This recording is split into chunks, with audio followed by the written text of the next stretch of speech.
Hi everybody, welcome back to my channel. Anna Morphedes here with Monday Hearts Counseling, and in today's video we are going to talk about twin flames. This new type of love relationship. I know we know about soulmates. It's been a word that has been used in our vocabulary for many years and a way to describe a deep bond between two people, and also karmic relationships as well, which describes a bond between someone who is quite challenging and someone who is receiving all the challenges. Actually, it could be for both. So karmic connections are the ones of challenging nature, and then the soulmate connection is one of where there is a little bit more of a soulful type of level of love.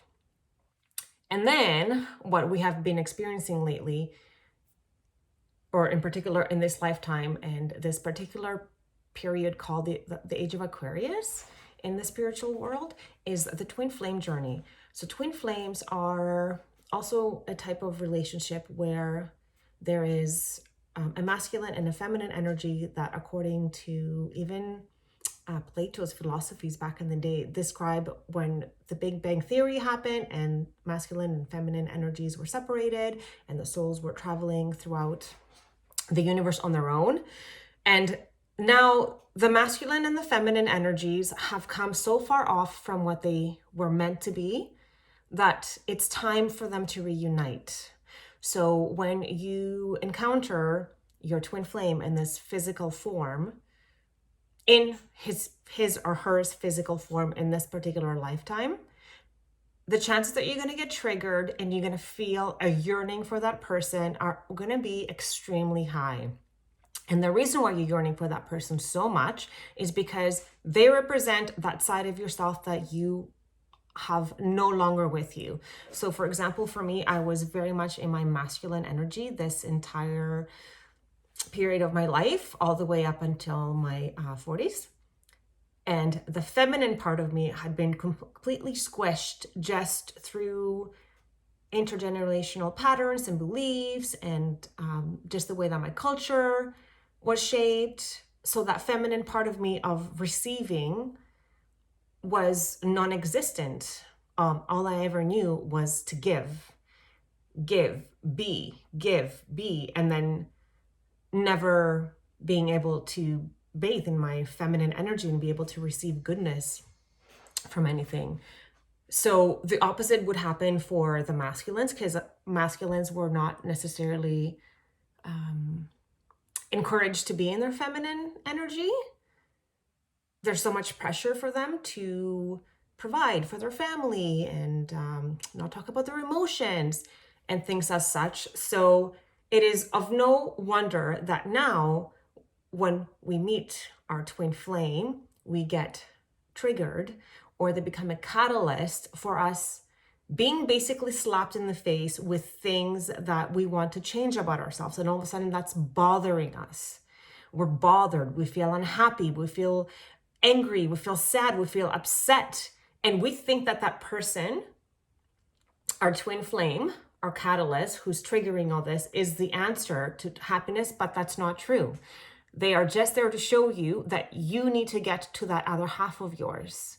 They represent the other half of yours that has traveled through time, space, dimension, lifetimes, all these, well, time is not really linear. So you've lost that part of you, and now it's time for you to reclaim it. So when things such as this from twin flames pop on my Facebook page, and I'm going to read it so I do it justice. I have noticed that I am not compassionate towards my twin flame. I have so much impatience and anger towards him. How do I heal this? Okay, this is an amazing question. So just like I was saying before, we get challenged and triggered when we meet our twin flame, because we think that they hold the key to our happiness, because deep down inside we're not happy. But the only reason why we are unhappy deep down inside is because the way that we grew up, the beliefs that were given to us, and the fact that our masculine and feminine energies are not in balance. Because remember, your twin flame will always represent the opposite energy of what you are. So in my case, I'm a feminine energy. My twin flame would represent the masculine energy. And it's my job to figure out what it is that I need to fix about myself. Because if I'm yearning for somebody, if I'm yearning for that person, oh, I would just be so much happier if I chose him or I was with him. That's not true. You choose you. You're only happy when you are with you. You need to find you. So, not compassionate towards my twin flame. Jeff and Shalia from this book over here about twin flames have this amazing exercise that will bring you into union first with yourself and then with your twin flame, and that is meant to be in your lifetime, because everybody has free will and free choices in this life. So you turn everything to point to self. I have noticed that I am not compassionate towards myself. And then it's your job to figure out, where are you not being compassionate towards yourself? Do you hold yourself in guilt and shame? Say, we all have margin for error, right? So say at work, we make a mistake. But if we grew up in a household where our personal self-view was not able to develop in a positive way, we're always going to feel guilt and shame about making a mistake at work, where someone who, for example, grew up in a secure attachment type of household with a positive self-view would be able to brush it off as if this is normal. There is always a margin for error, always. That's just part of life.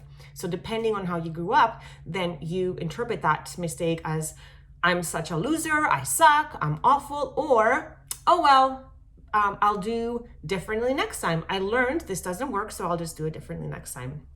So think about this. Where are you not compassionate with yourself? It could be perhaps your weight, that you're not compassionate to yourself about your weight or a specific body part. Like, where are you not being compassionate to yourself? Next, I have so much impatience. So where are you impatient with yourself? Where are you not giving yourself time and space to do what you need to do? Or what is your soul impatient? Or actually, it wouldn't be the soul, because the soul is always solid. It's always quiet. It's serene. What is it that you're yearning for and you have lost the patience for? Is it perhaps a new job? You've been at your job for so long and you're so miserable at it and you keep making mistakes at it. That's, above and beyond the margin of error. Now they're just making you feel bad. That's the universe's way of like pushing you out of your job. Or all of a sudden your boss is becoming an asshole. Sorry, I didn't mean to swear there.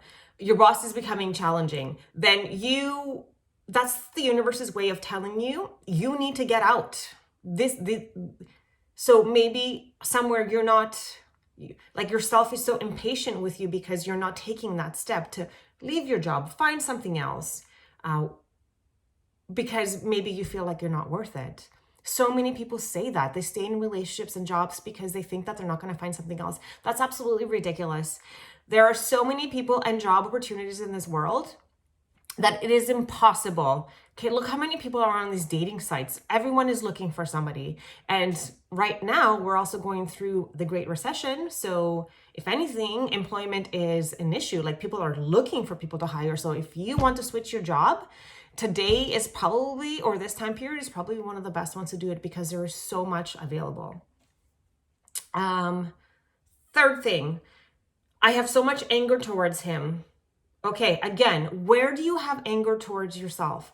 Are you angry with the fact that you don't have the guts to leave your job? Are you angry with yourself that you speak to yourself not in a very kind way? Are you angry with yourself because you always put your children first and you don't do the things that you want to do because you've been told that that's selfish? Self-care and selfish are two different things. If we don't take care of ourselves, who's going to take care of us? That's not being selfish. Selfish, comes in other packages, not doing things that actually make you feel good and fill your cup. So where are you angry with yourself? So this question, how do I heal this? You heal you.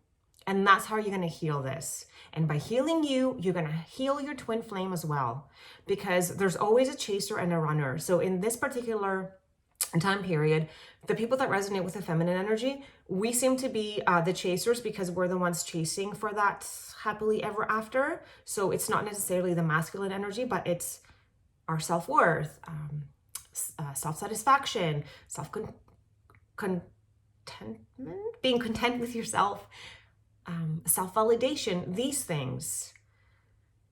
So you heal this by healing you. You heal the things that you feel angry towards yourself for. You heal the things that you have been waiting for so long to change within your life, whether it's like a job or a city or a relationship, a friendship even, or you've been wanting to start writing music and you just keep putting it off. Don't put things off. The book, The Top 5 Regret of the Dying, where is that book? One of the top 5 regrets of people that were in palliative care was they wish they had the guts to be truer to themselves and to try the things that they wanted to, because it's better to try and fail than it is to not try at all. You don't know when your time is coming. So do it now, heal it now. Everything is happening for you, remember. So when your twin flame is angering you, making you upset, it's happening for you. I would love to hear if you're having any experiences like that. I would love to help you to figure out what it is, because sometimes it's not so easy to see what you're actually angry towards yourself with. It takes a little bit of self-digging and a lot of self-awareness. And with awareness comes change, right? We can't change anything that we're not aware of. So with that being said, if you like this video, please like it, subscribe if you want to hear more information. If you have other questions that you want me to answer, please send them to me. I love getting them. And I'm wishing you an amazing rest of your day, wherever you are in this world. And I look forward to seeing you next time.